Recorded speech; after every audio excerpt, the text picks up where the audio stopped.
नमस्कार दोस्तों, आज की इस वीडियो में हम जानेंगे जो नई अपॉइंटमेंट हुई है उसके बारे में। इसरो के चेयरमैन से लेकर कैबिनेट के कुछ मंत्रियों तक। और साथ में एग्ज़ाम के पर्पज़ से बहुत ज़रूरी है, एग्ज़ाम में हमेशा पूछी जाती है कि कौन सा मंत्री कब नियुक्त हुआ है, किस पद पर अभी आसीन है। तो उसके बारे में हम जानेंगे। तो चलिए शुरू करते हैं। तो पहला क्वेश्चन जो निकल के आ रहा है वो है, भारत के राष्ट्रपति कौन है? तो भारत के राष्ट्रपति रामनाथ कोविंद हैं। इसके साथ साथ एक क्वेश्चन और पूछा जाता है एग्ज़ाम में कि कौन से नंबर के राष्ट्रपति रामनाथ कोविंद हैं। इसको भी आपको अच्छे से याद रखना है। तो 14 नंबर के जो राष्ट्रपति हैं रामनाथ कोविंद हैं। 14 नंबर के जो इलेक्शन हुए उनमें रामनाथ कोविंद को राष्ट्रपति पद के लिए चुना गया है। अगली नियुक्ति जो है, भारत के 22 प्रेसिडेंट यानी उपराष्ट्रपति कौन है? तो इसका आंसर है वेंकैया नायडू। वेंकैया नायडू को भारत का 13th वाइस प्रेसिडेंट बनाया गया है। ये आपको याद रखना है 13, क्योंकि राजेंद्र प्रसाद 2 बार प्रेसिडेंट बने थे, इसलिए यहाँ पर 14th प्रेसिडेंट होगा और 13 वाइस प्रेसिडेंट होगा। तो आपको ये भी इसके साथ में याद रखना है। अगला क्वेश्चन है, भारत के रेल मंत्री कौन है? भारत के रेल मंत्री अभी जो करंट में है वो है पीयूष गोयल। इससे पहले पीयूष गोयल को एनर्जी मिनिस्टर बनाया था। फिर इसके बाद अभी जो नया अपॉइंटमेंट हुई है वो है भारत के रेल मंत्री पीयूष गोयल को बनाया गया है। इसके साथ एक क्वेश्चन प्रधानमंत्री पर भी बनता है कि कौन से नंबर के प्रधानमंत्री अभी नियुक्त हैं। तो नरेंद्र मोदी जो है वो 15वें नंबर के प्रधानमंत्री हैं, जो अभी कार्य कर रहे हैं। तो ये भी आपको याद रखना है, 15वें नंबर के प्रधानमंत्री। एक क्वेश्चन यहाँ से बनता है और कई बार ऐसे एग्जामों में ज़रूरी है कि पूछा भी जाता है, आने वाले एग्जामों में पूछा भी जाएगा, हो सकता है कि कौन से नंबर के राष्ट्रपति और कौन से नंबर के प्रधानमंत्री अभी कार्यरत हैं। तो इसको आपको ध्यान में रख के चलना है। अगली नियुक्ति जो है वो भारत के मुख्य न्यायाधीश की है। मुख्य न्यायाधीश कौन है? तो दीपक मिश्रा को मुख्य न्यायाधीश बनाया गया है। और अभी जो करंट में जो सिचुएशन है, जो सुप्रीम कोर्ट का भी एक इशू बाहर आया था कि 4 जज बाहर आके मीडिया से बात कर रहे थे और उन्होंने बोला कि सुप्रीम कोर्ट जो डेमोक्रेसी है वो ख़तरे में है, और सुप्रीम कोर्ट में जो केसों की हेरा फेरी हो रही है वो ठीक तरीके से नहीं हो रही है, और उस तरह की जो सिस्टम है वो ठीक तरीके से काम नहीं कर रहा है। उसके बारे में सुप्रीम कोर्ट के 4 जज जब मीडिया के सामने आए और उन्होंने बताया और नाराज़गी जाहिर करी दीपक मिश्रा के बारे में, तो उसके बारे में आपको थोड़ा डिटेल में पढ़ना होगा कि किस तरह से क्या चल रहा है और कैसे क्या इसका रूल होता है केसों को देने का। वो अगली वीडियो में आपको बताऊंगा। अभी के लिए अपॉइंटमेंट चल रही है तो इसको हम पूरा करते हैं। अगली अपॉइंटमेंट जो निकल के आ रही है वो भारत के मुख्य चुनाव आयुक्त कौन है? तो चुनाव आयुक्त के बारे में बात करें तो वो है ओम प्रकाश रावत। ओम प्रकाश रावत को नया चुनाव आयुक्त, चीफ इलेक्शन कमिश्नर घोषित किया गया है। इसकी मैंने यहाँ पर इमेज भी लगाई है ताकि आप इमेजिन कर सको, इनको याद भी कर सको, क्योंकि पेपर में कई बार आता है और हम भूल जाते हैं। इनकी इमेज आती रहती है, तो रिमेंबर करने के लिए बहुत अच्छी चीज़ है। तो मैंने यहाँ पर इमेज भी लगाई है, इससे आप थोड़ा सा ध्यान कर सकते हो। अगला है, भारत के रक्षा मंत्री कौन है? भारत की रक्षा मंत्री निर्मला सीतारमण है। निर्मला सीतारमण इसलिए भी खास है निर्मला सीतारमण क्योंकि ये पहली महिला तो नहीं है रक्षा मंत्री में, दूसरी महिला है। लेकिन इससे पहले इंदिरा गांधी भी पहली महिला बनी थी जो रक्षा मंत्रालय उनके पास था, लेकिन वो साथ में प्रधानमंत्री भी थी। लेकिन यह सिंगल एक रक्षा मंत्री का जो पद है वो किसी महिला को दिया गया है, तो वो है निर्मला सीतारमण को। अगला क्वेश्चन है, रेलवे बोर्ड के चेयरमैन कौन है? रेलवे बोर्ड के जो चेयरमैन बनाए हैं अश्विनी लोहानी को बनाया गया है।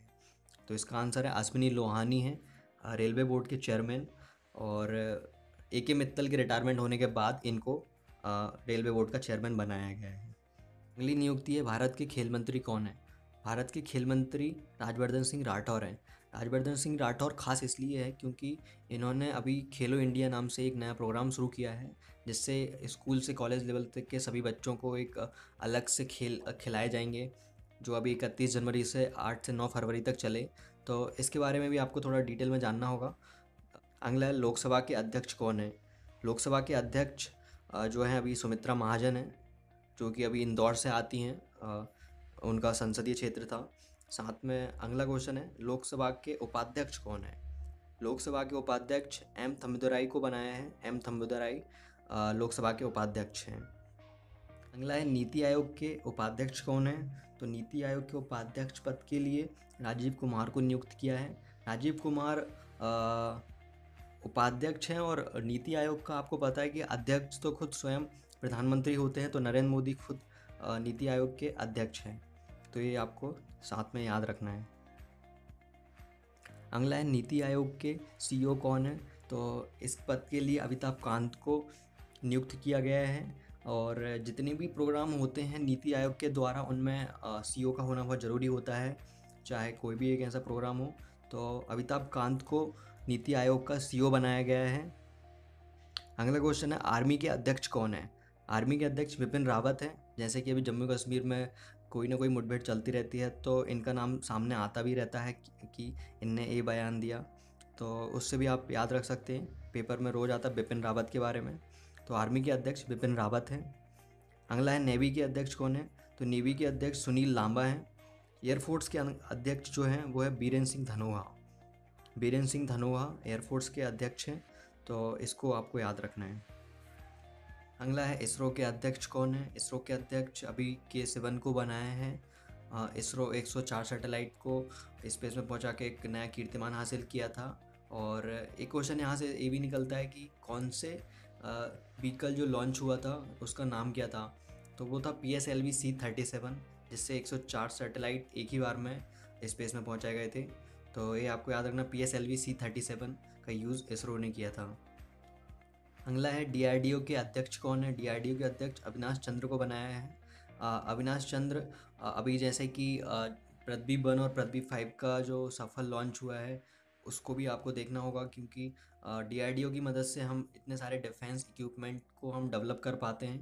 तो DRDO एक बहुत बड़ी सहायता करती है डिफेंस डेवलपमेंट में। तो अविनाश चंद्र उसके अध्यक्ष हैं DRDO के।